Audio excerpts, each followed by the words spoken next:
আল্লাহ পাক জল জালাল ও মানওয়াল আমাদের সকলকে মাফ করেন, সকল মুসলমানকে মাফ করেন, ঈমান কামিল নসিব করেন, আমাদেরকে জান্নাতুল ফিরদৌস আমাদের জন্য মঞ্জুর করেন, জাহান্নাম থেকে আমাদেরকে আল্লাহ পাক বাঁচান, নূর ওয়ালা জিন্দগি, আল্লাহর মোহাব্বত ওয়ালা জিন্দগি, আল্লাহ পাকের সন্তুষ্টি ওয়ালা জিন্দগি, আফিয়ত ওয়ালা জিন্দগি নসিব করেন। আমার ভাই, ঈমান বড় সম্পদ, ঈমান সবচেয়ে শ্রেষ্ঠ দৌলত, সবকিছুর ঊর্ধ্বে ঈমানের স্থান। নামাজের ঊর্ধ্বে ঈমান, রোজার ঊর্ধ্বে ঈমান, হজের ঊর্ধ্বে ঈমান, যাকাতের ঊর্ধ্বে ঈমান, তাই না? সমস্ত আমলের ঊর্ধ্বে ঈমান, সব কিছুর ঊর্ধ্বে হল ঈমান। ঈমান আছে এই মানুষ দামি, ঈমান নাই তার জীবনের সব কর্মকাণ্ড বেকার। ঈমান থাকলে তার নামাজ দামি, ঈমান থাকলে তার রোজা দামি, ঈমান আছে তো হজ দামি, ঈমান আছে তো যাকাতের আমল দামি, ঈমান আছে তো তার জীবনটা মূল্যবান। কোরআনে কারীমে মহান রব্বুল আলামিন বলেন, ওয়ালা আবদু মুমিন খায়রুম মিন মুশরিক ওয়ালাউ আ'জাবাকুম, যে সারা দুনিয়ার কাফের মুশরিক তারা ধন দৌলতে, রূপে সৌন্দর্যে, প্রাসাদে, দাপটে যতই তোমার কাছে চমকদার মনে হোক না কেন, চমৎকার মনে হোক না কেন, কিন্তু যার মধ্যে ঈমান, সেই মানুষটা সবচেয়ে দামি, সেই পুরুষটা সবচেয়ে দামি। ওয়ালা আমাতু মুমিনা খায়রুম মিন মুশরিকা ওয়ালাউ আ'জাবাতকুম, সারা দুনিয়ার কাফের মুশরিক নারী তাদের ধন দৌলত, টাকা পয়সা, বাদশাহী এবং রূপের দাপটে তাদেরকে যতই আকর্ষণীয় মনে হোক না কেন, একজন ঈমানওয়ালা নারী সবচেয়ে বেশি দামি। ঈমান মানুষকে ঊর্ধ্বে উঠায়, জমিন থেকে আসমান পর্যন্ত পৌঁছায় দেয়। কালিমাতুন তাইয়্যিবাতুন কাশজারাতিন তাইয়্যিবাতিন আসলুহা সাবিতুন ওয়া ফারউহা ফিস সামা, যে কালিমাতুন তাইয়্যিবা, কালিমায়ে তাইয়্যিবা লা ইলাহা ইল্লাল্লাহ এত দামি যে জমিনে তার শিকড়, কিন্তু আসমান পর্যন্ত সেটা পৌঁছে যায়, শাখা প্রশাখায়, ডালপালা আসমান পর্যন্ত। ঈমান কালিমায়ে তাইয়্যিবা আল্লাহ পর্যন্ত পৌঁছে যায়, আরশ আযম পর্যন্ত পৌঁছে যায়, আরশকে অতিক্রম করে রব্বুল আরশ পর্যন্ত পৌঁছে যায়। قال رسول الله صلى الله تعالى عليه وسلم لا إله إلا الله ليس لها حجاب دون الله حتى تخلص إليه। রসুল আকরাম সাল্লাল্লাহু আলাইহি ওয়াসাল্লাম বলেন যে ঈমানওয়ালা বান্দা যখন লা ইলাহা ইল্লাল্লাহ বলে, তো লা ইলাহা ইল্লাল্লাহ এবং আল্লাহর মাঝখানে কোনো পর্দা নেই। হ্যাঁ, লা ইলাহা ইল্লাল্লাহ মুহূর্তের মধ্যে আল্লাহ পর্যন্ত পৌঁছে যায় এবং আল্লাহ পাক সে লা ইলাহা ইল্লাল্লাহকে কবুল করে নেন। এবং রসুল আকরাম সাল্লাল্লাহু আলাইহি ওয়াসাল্লাম বলছেন, ঈমানের 70-এরও বেশি শাখা প্রশাখা আছে। হ্যাঁ, আর এক হাদিস, আল ঈমানু সিত্তুনা শুবাতান, সিত্তু ওয়া সাবউনা শুবাতান, ঈমানের 76টি শাখা প্রশাখা। এক হাদিস শরীফ, আল ঈমানু সাবউনা শুবাতান, ঈমানের 77টি শাখা। তার মধ্যে সবচেয়ে দামি হল ফাআফজালুহা কাউলু লা ইলাহা ইল্লাল্লাহ, সবচেয়ে দামি হল লা ইলাহা ইল্লাল্লাহ বলা, লা ইলাহা ইল্লাল্লাহর জিকির। আল্লাহ তাআলা ঈমানকে হেফাজতের আমাদেরকে তৌফিক দান করেন। বর্তমান সময়ে মুসলমানরা দুনিয়ার নানান কারণে হঠাৎ করে ঈমান থেকে বিচ্যুত হয়, এমন কাণ্ড করে, ঈমান থাকুক না থাকুক তার কোনো পরোয়া নেই। রাজনৈতিক দলের লোক সে কাউকে ঘায়েল করার জন্য, দেশে বিশৃঙ্খলা সৃষ্টির জন্য, পশ্চিমা দুনিয়াকে খুশি করার জন্য এক মুসলমানের সন্তান সে কোরআন শরীফ নিয়ে ড্রেনে ফেলে দিল, নাউযুবিল্লাহ। হ্যাঁ, নর্দমা আবর্জনার মধ্যে ফেলে দিল, পেশাব পায়খানার মধ্যে ফেলে দিল। এরকম কাণ্ড কোন মুসলমান যদি করে, সাথে সাথে সে কাফের হয়ে যায়, সে আর মুসলমান থাকে না। অনুরূপ ভাবে কোন মুসলমান যদি বিধর্মীদের এই ধরনের অনুষ্ঠানে যোগ দেয়, যেটা কুফরি অনুষ্ঠান, যেখানে পূজা হয়, হ্যাঁ, যে মূর্তি পূজা হয়, সেখানে গিয়ে সে মূর্তি পূজা অংশগ্রহণ করে, সে মুসলমান থাকবে না, সে তো কাফের হয়ে যাবে। মূর্তি পূজার মধ্যে পূজা অংশগ্রহণ করলে সে মুসলমান থাকবে কোত্থেকে? সে তো কাফের হয়ে যাবে। কি হলো আজকে মুসলমানের?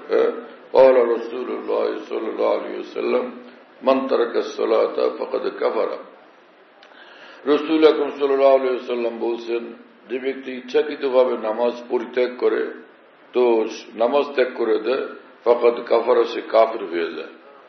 কিন্তু এই কাফের আর এই যে দুনিয়ার কাফের মুশরিক যারা, দুই কাফের পার্থক্য আছে। এই কাফের মানে সে রাসূলুল্লাহ সাল্লাল্লাহু আলাইহি ওয়াসাল্লাম কোন কবিরা গুনাহকে, মারাত্মক গুনাহকে আরো মারাত্মক রূপে বর্ণনার জন্য মাঝে মধ্যে সেটাকেও কুফর বলতেন। এক কুফর হলো আল্লাহকে অস্বীকার করা, এবং শিরক হলো আল্লাহর সঙ্গে কাউকে শরীক করা। এর দ্বারা মানুষ ঈমান থেকে বের হয়ে যায় এবং সে চিরদিনের জন্য মৃত্যুর পরে জাহান্নামী হবে, মৃত্যুর পরে চির জাহান্নামী হবে, কখনো সে জাহান্নাম থেকে মুক্তি পাবে না। আল্লাহ তাআলা আমাদেরকে ঈমান ও ইসলামের কদর করার তৌফিক দান করেন। তো রাসূলুল্লাহ সাল্লাল্লাহু আলাইহি ওয়াসাল্লাম কখনো কখনো এরকম কঠিন গুনাহকে কুফর বলতেন। এই লোক তো কাফের হয়ে গেছে, মানে একদমই কুফর, মানে ঈমান ত্যাগ করে শেষ হয়ে যাওয়ার মতো প্রায় ক্রম হয়ে গেছে। লাইফ সাপোর্টে থাকে মানুষ, এই লোক লাইফ সাপোর্টওয়ালা মুসলমান হয়ে গেছে, লাইফ সাপোর্টওয়ালা। হয়তো এখন পর্যন্ত ঈমান কোন রকম বাকি আছে, কিন্তু ঈমান যা যায় প্রায় অবস্থা হয় যখন একজন মুসলমান সে একদমই নামাজ ত্যাগ করে দেয়। মান তারাকা সালাতা ফাকাদ কাফারা। এবং রাসূল আকরাম সাল্লাল্লাহু আলাইহি ওয়াসাল্লাম বলছেন, যে ব্যক্তি ফজরের নামাজ ত্যাগ করে দেয়, তো ফাকান্নামা ফুতিরা আহলুহু ওয়া মালুহু, যেন তার পরিবার পরিজন ধন সম্পদ সব ধ্বংস হয়ে গেছে। এত বেশি ক্ষতিগ্রস্ত হয় একটা মানুষ যখন নাকি ফজরের নামাজ ত্যাগ করে। তো আসরের নামাজ ত্যাগ করে, সে আসর নামাজও রাসূলুল্লাহ সাল্লাল্লাহু আলাইহি ওয়াসাল্লাম বলতেন যেটা অনেক দামি নামাজ, আসরের নামাজ, as-সালাতুল উসতা, এই নামাজের এক নাম। তো যাই হোক, তো সে এক ওয়াক্ত নামাজ গেল মানে অনেক বড় দৌলত শেষ হয়ে গেল, অনেক বড় ধন দৌলত খতম হয়ে গেল, অনেক বড় সম্পদ নষ্ট হয়ে গেল। তো যে ব্যক্তি নামাজ একদম ত্যাগ করেই দেয়, ফরজ নামাজ পড়েই না, তো ফাকাদ কাফারা, তো সে তো কাফেরই হয়ে গেল, মানে সে কঠিন গুনাহের কাজ করলো, একদম ভয়ঙ্কর কবিরা গুনাহতে সে লিপ্ত হয়েছে। যেমন এক হাদিসে রাসূল পাক সাল্লাল্লাহু আলাইহি ওয়াসাল্লাম বলছেন যে সিবাবুল মুসলিমি ফুসুকুন ওয়া কিতালুহু কুফরুন, একজন মুসলমানকে গালি দেওয়া কঠিন গুনাহের কাজ, ফুসুকুন ওয়া কিতালুহু কুফরুন। আর একজন মুসলমানের সঙ্গে যে অস্ত্র নিয়ে লড়াই করা, যুদ্ধে লিপ্ত হওয়া, এটা কুফর। তার মানে এটা তার চেয়েও ভয়ঙ্কর কবিরা গুনাহ, তার চেয়েও ভয়ঙ্কর কবিরা গুনাহ। এখানে কুফর মানে এই না যে সে কাফের হয়ে গেছে, একদমই কাফের মুশরিকদের একজন হয়ে গেছে এমনটা না। যেমন কোরআন শরীফে মহান রব্বুল আলামিন বলছেন, ওয়া মান লাম ইয়াহকুম বিমা আনজালাল্লাহু ফাউলাইকা হুমুল কাফিরুন, যারা আল্লাহর ফয়সালা মোতাবেক, আল্লাহর কোরআন মোতাবেক ফয়সালা করে না, বিচার করে না, ফয়সালা করে না, তো তারা কাফের। কথা বুঝেন নাই? এই আয়াত পাকের ব্যাখ্যা না বুঝার কারণে কিছু লোক এরকম বলতে থাকে যে যারা এখন দুনিয়াতে ম্যাজিস্ট্রেট এবং জজ আছে, যারা আল্লাহর কোরআন মোতাবেক ফয়সালা না করে গণতান্ত্রিক দুনিয়ার আলোকে ফয়সালা করে, গণতান্ত্রিক বিধানের আলোকে ফয়সালা করে, তারা কাফের, অতএব তারা মুরতাদ হয়ে গেছে, তাদের কতল করা ওয়াজিব, এগুলো বলে কিছু লোক। আসলে এই আয়াত পাকের ব্যাখ্যা এরা জানে না। ফাউলাইকা হুমুল কাফিরুন, এটার অর্থ হলো কুফরুন দুনা কুফরিন। যে হযরত আব্দুল্লাহ ইবনে আব্বাস রাদিয়াল্লাহু আনহু, বিখ্যাত সাহাবী, যে কোরআনে পাকের যিনি বিখ্যাত ব্যাখ্যাতা ছিলেন সাহাবীদের মধ্যে, তিনি বলেন যে লাইসাল কুফরু বিল্লাহি ওয়া মালাইকাতিহি ওয়া কুতুবিহি ওয়া রুসুলি, এই যেখানে আল্লাহ পাক কাফের বলছেন, ওই কাফের না যে কাফের আল্লাহকে অস্বীকার করে, আল্লাহর আসমানে কিতাবকে অস্বীকার করে, নবী রাসূলদেরকে অস্বীকার করে। এখানে কাফের মানে সেই কাফের নাম। তো কোন কাফের? হযরত আব্দুল্লাহ ইবনে আব্বাসের শিষ্য হযরত আতা রাহিমাহুল্লাহ তাআলা, তিনি বলছেন এটার অর্থ হলো কুফরুন দুনা কুফরিন, শিরকুন দুনা শিরকিন, জুলমুন দুনা জুলমিন। যে কুফর হলো একটা হলো বড় কুফর, যেটার দ্বারা একদম কাফের হয়ে যায়, আল্লাহকে অস্বীকার করে অথবা ফেরেশতাদেরকে অস্বীকার করে, কোরআনকে অস্বীকার করে, আসমানি কিতাবকে অস্বীকার করে, নবী রসুলদেরকে অস্বীকার করে, তখন সে কাফের হয়ে যায়। এ হলো ওই কাফের যে চিরদিন জাহান্নামে থাকবে। তো এই হলো এক প্রকারের কুফর। আরেক প্রকারের কুফর হলো তার চেয়ে নিচে, সেটা তার মানে হলো যে গুনাহের এক নাম হলো কুফর, পাপের এক নাম কুফর। কারণ সে যারা কাফের মুশরিক তারাই মূলত পাপিষ্ঠ লোক। তো যারা মুসলমান তারা যে কোনো গুনাহ করে সেই কুফরেরই, সে কাফের জীবনেরই কোনো না কোনো বিষয়। সেটা কাফের মিথ্যা বলে, কাফের মুনাফিক হয়, কাফের চুরি করে, কাফের ডাকাতি করে, কারণ সে আল্লাহকে ভয় পায় না। একজন মুসলমান যদি সেটা করে, ঈমানওয়ালা লোক সেটা করে, সেও এক ধরনের কাফেরের মতো কাজ করলো। মা বাবারা অনেক সময় গোসা করে যে নিষ্ঠুর পোলাপান্ডে বলে, তুই একটা কাফের রে, তুই একটা আস্ত কাফের, বলে না, গোসা করে মা বাবা বলে তুই একটা আস্ত কাফের, তোর বুকের মধ্যে কোনো মায়া দেয় নাই। তো এই কাফের কোন কাফের? এই কাফের সেই ছোট কাফের, বড় কাফের না।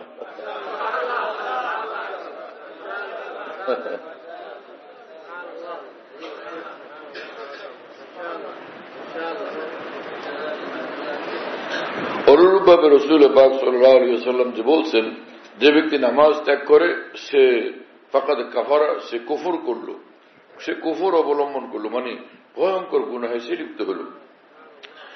এটা এই ব্যাখ্যা করেন হযরত ইমাম আবু হানিফা রাহমাতুল্লাহ আলাইহি, ইমাম মালিক রাহমাতুল্লাহ আলাইহি, ইমাম শাফি রাহমাতুল্লাহ আলাইহি। কিন্তু ইমাম আহমদ ইবনে হাম্বল রাহমাতুল্লাহ আলাইহি বলেন, এই হাদিসের কারণেই বলেন যে এই হাদিসের থেকে এটা স্পষ্ট হয় যে লোক সে নামাজ ত্যাগ করে দেয় বিনা কারণে, সে কাফের হয়ে গেছে, মানে সে মুরতাদ হয়ে গেছে। অতএব তাকে কতল করো। নামাজ ত্যাগ করে দিলে হাম্বলি মযাহাবের লোক হলে আর হাম্বলি হুকুমত থাকলে তাহলে সেখানে তারা কতলই করে দেবে। কথা বুঝেন নাই? হ্যাঁ। আর হযরত ইমাম আবু হানিফা রাহমাতুল্লাহ আলাইহি বলেন, যে মানুষ নামাজ ত্যাগ করে দেয় তারে কতল করো না, এটাকে জেলখানায় বন্দী করো, হ্যাঁ, এবং এর খানা দানা বন্ধ করো, আর এর কিছু মারধর করো, হাত্তা ইয়াতুবা আও ইয়ামুতা, এতটা জেলখানার মধ্যে কষ্ট দাও তার জালে মেরে, হয় তওবা করে এখন নামাজ ধরবে আর না হলে মরবে, দুইটার একটা করবে। এই তো নামাজ ত্যাগ করা কোনো সহজ বিষয় না। আল্লাহ পাক আমাদেরকে হেফাজত করে। হ্যাঁ, তো একজন মুসলমানের জীবনে কালিমা লা ইলাহা ইল্লাল্লাহ অনেক দামি। হ্যাঁ, সুবহানাল্লাহ ওয়া বিহামদিহি। এবং রাসূল পাক সাল্লাল্লাহু তাআলা আলাইহি ওয়াসাল্লাম বলেন যে মান ক্বালা লা ইলাহা ইল্লাল্লাহ দাখালাল জান্নাহ, যে ব্যক্তি লা ইলাহা ইল্লাল্লাহ ওয়ালা লা ইলাহা ইল্লাল্লাহ বলে তো সে জান্নাতে প্রবেশ করবে। হ্যাঁ, ঈমানের ঘোষণা যে ব্যক্তি দিবে, ঈমান যার মধ্যে তিল পরিমাণও থাকবে, সে জান্নাতে প্রবেশ করবে। বুখারী শরীফে হাদিস আছে, রাসূল পাক সাল্লাল্লাহু তাআলা আলাইহি ওয়াসাল্লাম বলেন যে যখন সব জান্নাতীরা জান্নাতে চলে যাবে আর কাফের মুশরিকরা সকলে জাহান্নামে চলে যাবে, এর সাথে কিছু গুনাহগার মুসলমান যারা ভয়ঙ্কর পাপে লিপ্ত ছিল তারাও জাহান্নামে নিক্ষিপ্ত হবে। তবে সে কাফেরদের যে জাহান্নামে নিক্ষিপ্ত হওয়ার জায়গা, এরিয়া, ওটা আলাদা। আর গুনাহগার মুসলমানদের জাহান্নামে নিক্ষিপ্ত হওয়ার এরিয়া এটা আলাদা। ওদের যে ভয়ঙ্কর আযাব হবে সেই আযাব মুসলমানদের হবে না। এবং ওই যে অপারেশনের আগে এনেস্থেসিয়া ওনারা ইঞ্জেকশন দিয়া একদমই অবশ করে ফেলে। তো এক হাদিস শরীফে আছে, আমাতাহুমুল্লাহ ইমাতাতান, আল্লাহ পাক ওই গুনাহগার মুসলমান যারা জাহান্নামে নিক্ষিপ্ত হবে কিছুদিনের দণ্ড তারা ভোগ করবে, তো ওদের অনুভূতি শূন্য করে দিবেন রব্বুল আলামিন, এক ধরনের অনুভূতি শূন্য করে দিবেন। আমাতাহুমুল্লাহ ইমাতাতান, এক ধরনের তাদের মৃত্যু ঘটবে, তার মানে তাদের অনুভূতি শূন্য হয়ে যাবে, টের পাবে না। যেমন রাসূল পাক সাল্লাল্লাহু আলাইহি ওয়াসাল্লাম বলছেন এক হাদিস শরীফে যে তোমরা মনে করো যারা শহীদ হয়, গুলি খায়া আল্লাহর দ্বীনের জন্য যারা জিহাদ করে, যুদ্ধ করে এবং শহীদ হয়, কোন মুসলিম রাষ্ট্রের উপরে, ইসলামী রাষ্ট্রের উপরে কাফেররা হামলা করলে তখন তাদের বিরুদ্ধে জিহাদ করা ফরজ। ওইখানে মুসলমান যখন জিহাদ করতে গেল, যুদ্ধ করতে গেল, তো মুসলমানরা শহীদ হলো হাজার হাজারে, লাখে লাখে, তোমরা মনে করো যে এটারে ওরা কতল করছে, কাটছে, মারছে, পিটাইছে না, তো কত কিছু যেন হয়েছে। রাসূল পাক সাল্লাল্লাহু আলাইহি ওয়াসাল্লাম বলেন যে তোমরা এরকম একটু পিঁপড়ায় কামড় দিলে ব্যথা পাও, পিঁপড়ায় যে একটা কামড় দিল এটা কেমন ব্যথা লাগে, ছোট একটা পিঁপড়ায় কামড় দিলে। ঠিক একজন শহীদ যখন এইরকম একটু টের পাইছে, এর থেকে বেশি না, এর থেকে বেশি কিছু না। অথচ যিনি আল্লাহর জন্য শহীদ হন তার মর্তবা কত বড়। হ্যাঁ, রাসূল পাক সাল্লাল্লাহু আলাইহি ওয়াসাল্লাম হাদিস শরীফ আছে, রাসূল পাক সাল্লাল্লাহু আলাইহি ওয়াসাল্লাম বলছেন যে একজন মানুষ যখন আল্লাহর দ্বীনের জন্য শহীদ হয় তো জান্নাতীরা এমনি এখান থেকে দুনিয়া থেকে যাবে, কবর জীবন থাকবে, তারপরে তো কখন জান্নাতে যাবে। শহীদ দুনিয়ার থেকে যখন শাহাদত বরণ করলো সাথে সাথে আল্লাহ পাক তাকে জান্নাত বুঝিয়ে দেন। শহীদের জন্য এই সুবিধা, সাথে সাথে আল্লাহ পাক তাকে জান্নাত দিয়ে দেন। জান্নাতের সকল সুযোগ সুবিধা তখন থেকে সে পূর্ণ মাত্রায় ভোগ করতে শুরু করে। আজীব মামলা। এজন্য আল্লাহ পাক কোরআন শরীফে বলছেন যে ওয়ালা তাহসাবান্নাল্লাযীনা কুতিলু ফী সাবিলিল্লাহি আমওয়াতা, যারা আল্লাহর জন্য শহীদ হয়ে গেল তো তোমরা তাদেরকে কেউ মৃত বলবে না। হ্যাঁ, বাল আহইয়াউন ইনদা রাব্বিহিম ইরযাকুন, তাদেরকে মৃত ধারণা করবে না, বরং তারা সকলে জীবিত এবং সে ইরযাকুন, আল্লাহর পক্ষ থেকে তাদেরকে রিজিক পরিবেশন করা হচ্ছে, রিজিক দেওয়া হচ্ছে। রাসূলুল্লাহ সাল্লাল্লাহু আলাইহি ওয়াসাল্লাম বলছেন শহীদ যখন কিয়ামতের দিন উঠবে তার যে জখমগুলো, আঘাতের চিহ্নগুলো, এগুলো একদম তাজা টাটকা থাকবে। আল্লাহুল লাউমুদ্দম ও রিহুল মিস্ক, একদমই রক্ত, তাজা টাটকা রক্ত রং থাকবে, কিন্তু ওর থেকে একদমই মিস্কের খুশবু আসতে থাকবে। আল্লাহুল লাউমুদ্দম ও রিহুল মিস্ক, খুশবু আসতে থাকবে, মিস্কের খুশবু আসতে থাকবে। মুসলমানের জীবনটা বড় দামি এবং কোরআন শরীফ রব্বুল আলামিন বলছেন যে ইন্নাল্লাহ ইশতারা, নিশ্চয় আল্লাহ খরিদ করে নিছেন মিনাল মুমিনিনা, মুমিনদের থেকে, আনফুসাহুম ওয়া আমওয়ালাহুম, তাদের জীবন এবং তাদের সম্পদ। আল্লাহ বলছেন তোমার এগুলি তোমার না, তোমার জীবন আমার, তোমার সম্পদ আমার, এবং তুমি তোমার জীবন আমার জন্য উৎসর্গ করো, তোমার সম্পদ আমার জন্য উৎসর্গ করো। এই আয়াতে পাক তো আল্লাহ পাক এমনটা বলেই দিচ্ছেন যে মুসলমান তো আমার, মুসলমান আমার, মুসলমানের ধন সম্পদও আমার। সুবহানাল্লাহ। রাসূলুল্লাহ সাল্লাল্লাহু আলাইহি ওয়াসাল্লামকে আবু বকর সিদ্দিক রাদিয়াল্লাহু আনহু বলছেন আমার মাল আপনার মাল, হ্যাঁ, আমার মাল আপনার মাল। রাসূলুল্লাহ সাল্লাল্লাহু আলাইহি ওয়াসাল্লাম ইচ্ছা মতো দেদারসে হযরত আবু বকর সিদ্দিক রাদিয়াল্লাহু তাআলা আনহু টাকা পয়সা ধন দৌলত থেকে খরচ করতেন নিজের খুশি মতো, কখনো কোনো জিজ্ঞাসাও করা লাগতো না। হ্যাঁ, এবং রাসূলুল্লাহ সাল্লাল্লাহু আলাইহি ওয়াসাল্লাম বলছেন মা নাফানি মালু আহাদিন মা নাফানি মালু আবি বকর, আবু বকরের ধন দৌলত দ্বারা আমার যত উপকার হয়েছে আর কারো ধন দৌলত দ্বারা আমার এত উপকার হয়নি। এত ভাগ্যবান ছিলেন হযরত আবু বকর সিদ্দিক রাদিয়াল্লাহু তাআলা আনহু। সুবহানাল্লাহ তাআলা বিহামদি।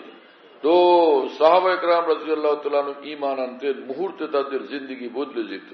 এই এতক্ষণ পর্যন্ত মূর্তি পূজা ভালো লাগে, 360 মূর্তিকে তারা পূজা করতেন যখন কাফের মুশরিক থাকার জমানাতে। যে ঈমান কবুল করলেন এখন মূর্তি পূজার প্রতি ঘৃণা। হ্যাঁ, যে কোরআন শরীফ আল্লাহ পাক বলছেন ইন্নাদ দীনা ইনদাল্লাহিল ইসলাম, আল্লাহ পাকের নিকট একমাত্র ধর্ম হলো ইসলাম। আর ধর্ম বলতে পৃথিবীতে আর কোন ধর্ম আল্লাহর নিকট নাই। মানুষের নানান ধর্ম পালন করে, এটা মানুষের ব্যাপার। এবং একটা ইসলামী রাষ্ট্র বা মুসলিম রাষ্ট্রের মধ্যে যে কোনো ধর্মের লোকদের তার ধর্ম পালনের অধিকার থাকে, কোনো কাউকে বাধা দেওয়া হবে না। তুমি তোমার ধর্ম পালন করো, এর যা কিছু পরিণাম সেটা পরকালে তুমি দেখবে।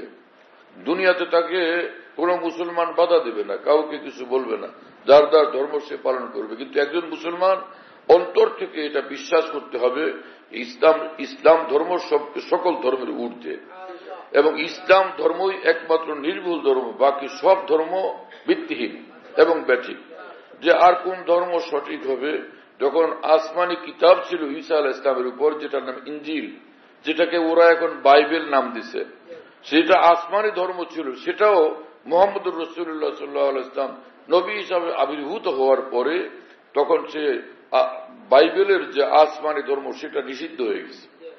মূসা আলাইহিস সালামের কিতাব ছিল তাওরাত।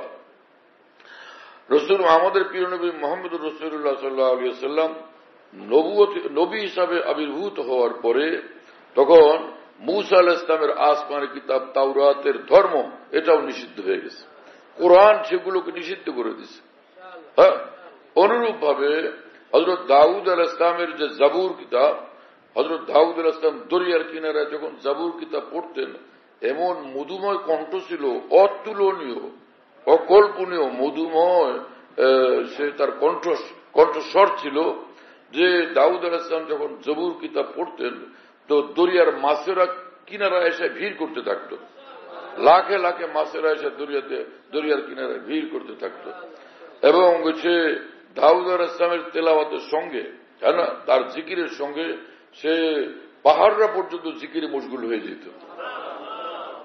হ্যাঁ, তো এইরকম মর্যাদা সম্পন্ন নবী দাউদ আলাইহিস সালামের আসমানি কিতাব ছিল জাবুর। মুহাম্মদুর রাসূলুল্লাহ সাল্লাল্লাহু আলাইহি ওয়াসাল্লাম নবী হিসাবে আবির্ভূত হওয়ার পর সে জাবুর কিতাব, দাউদ আলাইহিস সালামের জাবুর কিতাবের আসমানি ধর্ম সেটাও নিষিদ্ধ হয়ে গেছে। এবং নবীদের মধ্যে এক মস্ত বড় মর্যাদা সম্পন্ন নবী ছিলেন হযরত ইব্রাহিম আলাইহিস সালাম। ইব্রাহিম আলাইহিস সালামের খানদানে, তার বংশে বহু নবী আসছেন দুনিয়াতে, কিন্তু হযরত ইব্রাহিম আলাইহিস সালামের তাওহীদের আদর্শ তো বিদ্যমান, কিন্তু ইব্রাহিম আলাইহিস সালামের সে বিস্তারিত ধর্ম সেটাও মুহাম্মদুর রাসূলুল্লাহ সাল্লাল্লাহু আলাইহি ওয়াসাল্লাম আসার পরে সেটা আর চলবে না। ওই বিধান, ওই হাকাম নাই। হ্যাঁ, কথা বুঝতেছেন প্রিয় বন্ধুরা? হ্যাঁ, তো এরকম হযরত ইউসুফ আলাইহিস সালাম মস্ত বড় নবী ছিলেন, যে তার বাবা, তার পিতাও নবী হযরত ইয়াকুব আলাইহিস সালাম, যে আল্লাহ এক সময় আল্লাহ পাক তাকে এত মর্যাদা দিয়েছেন, হযরত ইয়াকুব আলাইহিস সালাম পিতা হয়ে তার সন্তানদেরকে সহ ইউসুফ আলাইহিস সালামকে শ্রদ্ধাসুলভ সেজদা করছিলেন, সম্মান প্রদর্শনের সেজদা করছিলেন না? হ্যাঁ, তো সে কত বড় মর্যাদাশীল সেই নবী, কিন্তু তার সে ধর্ম সেটাও এই পরবর্তী যুগে মুহাম্মদুর রাসূলুল্লাহ সাল্লাল্লাহু আলাইহি ওয়াসাল্লাম আসার পরে সব এগুলো নিষিদ্ধ হয়ে গেছে। কোন ধর্ম আর বাকি থাকে নাই। আসমানি ধর্মই যখন মনসুখ হয়ে গেছে, রহিত হয়ে গেছে, নিষিদ্ধ হয়ে গেছে, হ্যাঁ, যারা দুনিয়াতে নিজেরা বসে বসে কল্পনা করে অমুকের খোদা বানাইছে, অমুকে বৃষ্টি দেওয়ার খোদা, অমুকে শীত দেওয়ার খোদা, অমুকে ধান চাল দেওয়ার খোদা, এগুলো যে বিশ্বাস করবে সে তো কাফের হয়ে যাবে। হ্যাঁ না? সবকিছু দেন এক মহান আল্লাহ, এক মহান আল্লাহ। আসমান মহান আল্লাহর, জমিন মহান আল্লাহর, প্রতিটি লতা পাতা মহান আল্লাহর, বিন্দু বিন্দু মহান আল্লাহর। হ্যাঁ না? বৃষ্টি দেন মহান আল্লাহ, বৃষ্টি দেন না তাও দেন না মহান আল্লাহ। হ্যাঁ, জীবন দেন মহান আল্লাহ, মৃত্যু দেন মহান আল্লাহ, রিজিক দেন মহান আল্লাহ, সম্পদ দেন মহান আল্লাহ, সন্তান দেন মহান আল্লাহ, সবকিছুই করেন মহান আল্লাহ। এবং রব্বুল আলামিন চিরঞ্জীব, এবং তিনি খান না এবং তিনি কাউকে দেন না, তিনি খান না, তিনি কারো সন্তানও না, তিনি কারো বাপও না, কারো মাও না, কারো দাদাও না, দাদিও না, লাম ইয়ালিদ ওয়া লাম ইউলাদ। হ্যাঁ, তিনি কারো থেকে জন্ম হন নাই এবং তিনি কারো জন্মদাতাও না। হ্যাঁ না? এবং আল্লাহ পাক সকলকে খাওয়ান, নিজে খান না। আর যেই বিপদে পড়ে তো আল্লাহ পাক তাকে বিপদ থেকে উদ্ধার করেন, অসুস্থ হলে আল্লাহ পাক তাকে সুস্থ করেন। হ্যাঁ, আল্লাহ হযরত ইব্রাহিম আলাইহিস সালাম বলছেন, আমার রব সেই আল্লাহ যিনি আমাকে খাওয়ান, আমাকে পানি পান করান। হ্যাঁ, ওয়াইজা মারিজতু ফাহুয়া ইয়াশফিন, আমি অসুস্থ হলে তিনি আমাকে সুস্থ করে দেন। হ্যাঁ, তিনি হচ্ছেন মহান আল্লাহ, আর কারো হাতে এই ক্ষমতা নেই। এখন লোকেরা ঈশ্বর মানে যে আমাদের খাওয়াইছে, হ্যাঁ, পড়াইছে, আমাদের ধন সম্পদে উন্নতি সমৃদ্ধি দেয় সে, এগুলো বলে। এগুলো যে বিশ্বাস করবে তো সে কাফের হবে, চির জাহান্নামী হবে। এজন্য সব ধর্ম সমান মর্যাদার অধিকারী, এই যে কথা চালু করা হয়েছে এটা জঘন্য অপরাধ, খুব অন্যায় কাজ। হ্যাঁ, মুসলমান যদি বিশ্বাস করে সব ধর্ম সমান মর্যাদাশীল, সমান সমান, এবং সব ধর্মই হক এবং সত্য, নাউজুবিল্লাহ, তাহলে তো সে মুসলমান থাকবে না, সে কাফের হয়ে যাবে। এই বিষয়টা বড় স্পর্শকাতর, এটাকে অন্তর থেকে বুঝতে হবে, গভীরভাবে বুঝতে হবে এবং বিশ্বাস করতে হবে।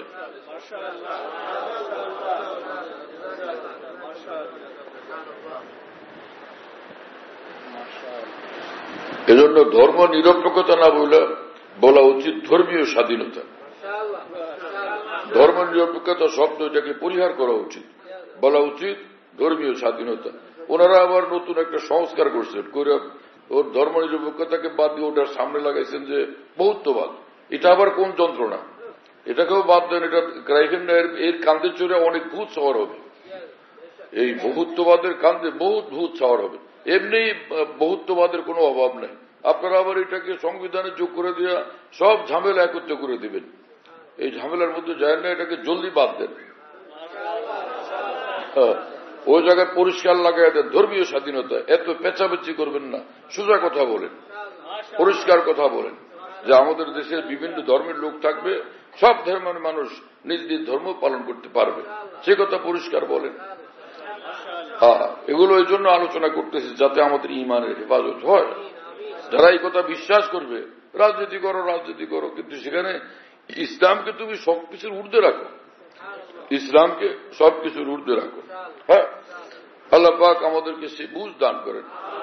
বর্তমান দুনিয়াতে গণতন্ত্রের দোহায়, গণতন্ত্রের চর্চা এত বেশি, রাজনীতির চর্চা এত বেশি, রাজনীতির ভিত্তিতে পার্টির চর্চা, পার্টির বিশ্বাস এত ঊর্ধ্বে যে দিন ইমান ধ্বংস হয়ে গেল, এটার কোনো পরোয়া করে না। কিছু লোক এরকম আছে, এরা কপাল পোড়া কাফেরদের মতো, এরাও চির জাহান্নামী হবে, যারা নিজের দিন ধর্মের কোনো পরোয়া করবে না। কোরআনের বিরুদ্ধে ওরা কোরআন পড়ায় দেয়, কোরআনের বিরুদ্ধে বলে, আল্লাহর বিরুদ্ধে বলে, রসুলের বিরুদ্ধে বলে, মুসলমানের সন্তান, কিন্তু রাজনীতির এক পার্টিতে যোগ দিচ্ছে, সেজন্য সে চুপচাপ। যে যারা বলছে আমরা কিছু প্রতিবাদ করতে গেলে পরে তারা আমাদেরকে ভোট দিবে না, নাউযুবিল্লাহ তাআলা মিন যালিক। কোন মুসলমান যদি এরকম বিধর্মীদের বা ইসলামের শত্রুদের এরকম এই ধরনের কুফরি কর্মকাণ্ডকে স্বীকৃতি দেয় অথবা সম্মান করে অথবা দূর থেকে সমর্থন জানায়, নিঃসন্দেহে সে কাফের হয়ে যাবে। মুসলমানরা এবং কোন গাউসে আজম, বড় জিলানির মতো এরকম বড় বড় ওলিয়া উলিয়া গাউসে আজমরা 1,00,000 বারও যদি তার জানাজার নামাজ পড়ে, সে মূলত কাফের, সে চিরদিন জাহান্নামে থাকবে। কথা বুঝতেছেন প্রিয় বন্ধুরা? তাহলে দরকার কি যে আমি মুসলমান থাকি, আমি ঈমানওয়ালা হই, আমি আল্লাহকে রাজি করার জন্য ঈমানওয়ালা হই। মদিনা শরীফে সে রাসূলুল্লাহ সাল্লাল্লাহু আলাইহি ওয়াসাল্লামের জমানাতে মদিনা শরীফে এক ইহুদিরা ছিল, এরা একদল তো মদিনা থেকে তাদেরকে বহিষ্কার করা হয়েছে, যারা ইহুদি নামে নিজেদেরকে পরিচয় দিত। কোনোভাবে যখন তাদের ফিতনা ফাসাদ থেকে তারা বিরত হয় নাই, ইসলামের সঙ্গে দুশ্মনী, নবীর বিরুদ্ধে দুশ্মনী করতে থাকছে, জুলুম অত্যাচার অবিচার নির্যাতন করতে থাকছে, ষড়যন্ত্র করতে থাকছে, মদিনা থেকে তাদেরকে বহিষ্কার করা হয়েছে। আর যে ইহুদিরা যে নিজেদেরকে বলছে আমরা মুসলমান,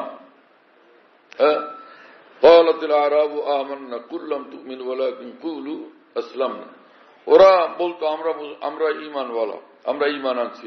আসলে ওরা ওই মুসলমানদের মতো নামাজ পড়তো, যাকাত দিত, রোজাও রাখত, কোরবানিও করত, ঈদের নামাজও পড়ত, জুমার নামাজও পড়ত, এইগুলি করত, কিন্তু ভিতরে ছিল কুফর, ওইটাকে প্রকাশ করত না।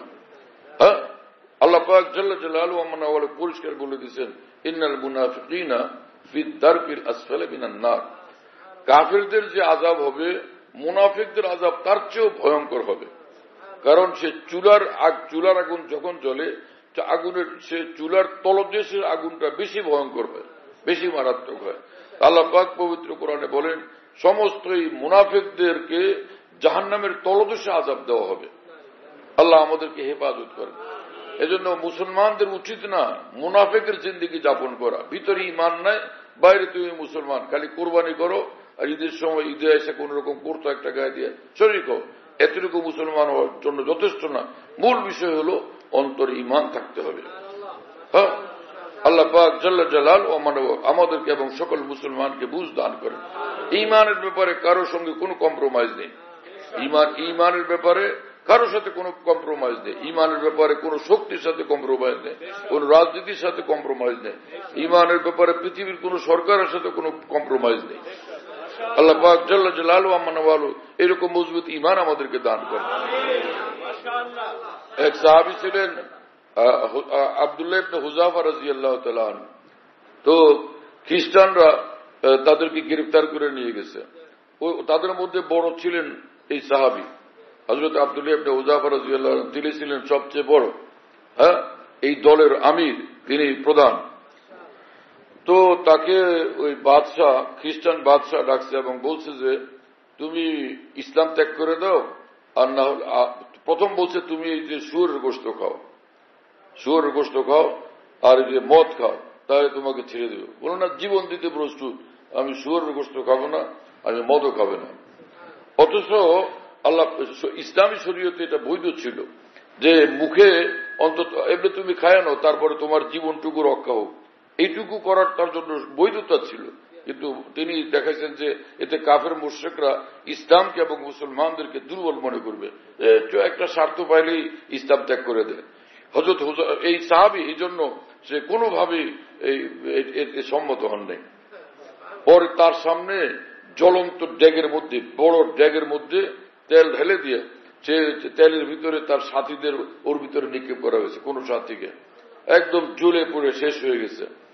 তো বাদশাহ বলছে যে দেখলা তোমার সাথীর কি অবস্থা, যদি তুমি ইসলাম না ত্যাগ করো তাহলে এইভাবে তোমাকে আমি জ্বালায় দেব।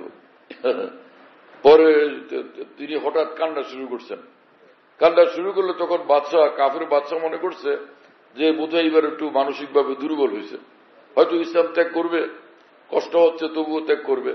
বলো তুমি কাঁদতেছো কেন? বলে না আমি এই যে আপনি আমাকে ড্যাগের মধ্যে ফেলবেন এবং জ্বালাবেন, পোড়াবেন, শাস্তি দিবেন, এই ভয়ে আমি কাঁদতেছি না, আমি কাঁদতেছি আমার একটা মাত্র জীবন, লক্ষ কোটি জীবন থাকলে একটার পর একটা সবগুলো জীবন এই ড্যাগের মধ্যে আল্লাহর জন্য উৎসর্গ করে দিতাম। সুম্মা হুইয়া সুম্মা উক্তাল, সুম্মা হুইয়া সুম্মা উক্তাল। রাসূলুল্লাহ সাল্লাল্লাহু আলাইহি ওয়াসাল্লাম বলেন যে শহীদ যারা, তো তাদেরকে মৃত্যু, তাদের শাহাদতের পর থেকে, দুনিয়ার থেকে যাওয়ার পরে তারা তো জান্নাতের সুযোগ সুবিধা এখন তাজা একদম নগদ ভোগ করতেছেন। আল্লাহ পাক তাদেরকে জিজ্ঞেস করেন তুরিদুনা শাইআন, তোমরা কোনো কিছু চাও নাকি, কিছু চাও? বলেন না আমাদের কোনো কিছু দরকার নেই। যারা জান্নাতে যান একদমই পুরা জান্নাতের সব কিছু ভোগ করেন, তো সব সুবিধা ভোগ করেন, হুরদের গায়ে এলায় পড়েন, সব রকমের সুবিধা সুযোগ তাদের আছে, ফল পুরুষ খান, কোনো সমস্যা নেই। তো তারা ভাবেন যে আর কোনটা বলি। তা আবার কিছুক্ষণ পর আল্লাহ পাক জিজ্ঞেস করেন যে লাগবে কিছু বলো, তো তারা বলেন না আমাদের তো কিছু লাগবে না, দরকার নাই কিছু। পরে আবার তৃতীয়বার জিজ্ঞেস করেন যে কিছু দরকার থাকলে বলো যে কিছু চাই, বললে আমাদের কোনো কিছু এরকম লাগবে না। তখন আল্লাহ পাক চুপচাপ হয়ে যান। আল্লাহ পাক চুপচাপ হয়ে যান। ওই মুহূর্তে যখন আল্লাহ পাকের কিছু বলেন না, তখন ওই শহীদরা বলেন যে হ্যাঁ একটা বিষয় বলি, সেটা হলো যে আমাদেরকে আবার দুনিয়াতে পাঠান, আপনার হে আল্লাহ আপনার জন্য, আপনার দিনের জন্য আবার শহীদ হইতে চাই। আজীব মামলা। সুবহান আল্লাহ তাআলা বিহামদি।